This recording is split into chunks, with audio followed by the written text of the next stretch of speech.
On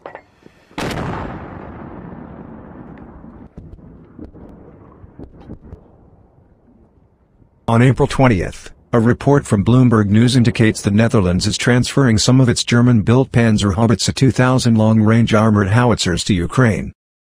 Also known as the PZH-2000, these hulking 61.5-ton tracked vehicles are arguably the heaviest land warfare systems a Western ally has transferred to Ukraine so far.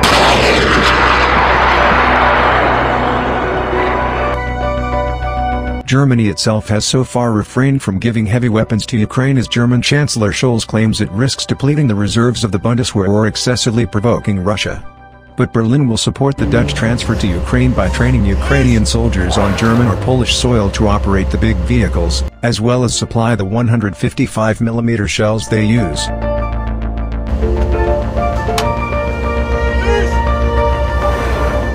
The of this article looks at the PZH-2000's capabilities and how many could conceivably be dispatched to Ukraine. PZH-2000.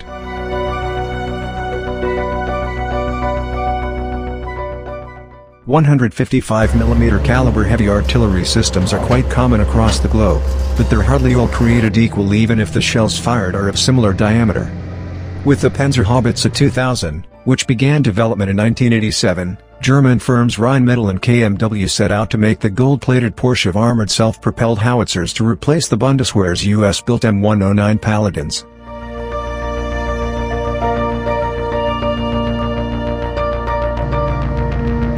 The resulting 12-meter-long vehicle, which incorporated elements of the Leopard 1 and 2 tanks, can still accelerate to a respectable 41 miles per hour thanks to its turbocharged 986 horsepower MTU 881 diesel engine. The main armament is a long-barrel rifled 52 caliber 155mm gun is fed shells by an ornate auto-loading system, as you can see below.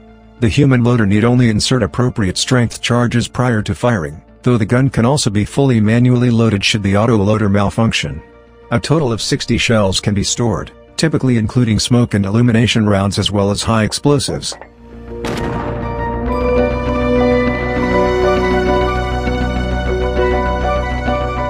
Panzer Howitzers for Ukraine. Even prior to Russia's full-scale invasion in 2022, artillery played a decisive role in clashes between Ukrainian and Russian forces in the Donbas region dating back to 2014. It is likely to become dominant in the current campaign in eastern Ukraine, where grinding attrition by firepower rather than fluid operational maneuvers appear likely to predominate.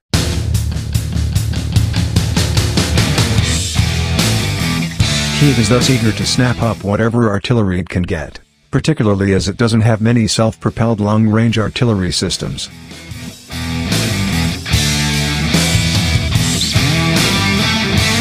As detailed in this article, donations from NATO already include BM-21 rocket launchers from Poland and the Czech Republic, Dana and Zuzana self-propelled howitzers from the Slovakia and the Czech Republic, and 155mm towed howitzers from the US. Advantageously, procurement of the Zuzana and American howitzers will also involve creating supply lines of 155mm shells compatible with the PZH-2000.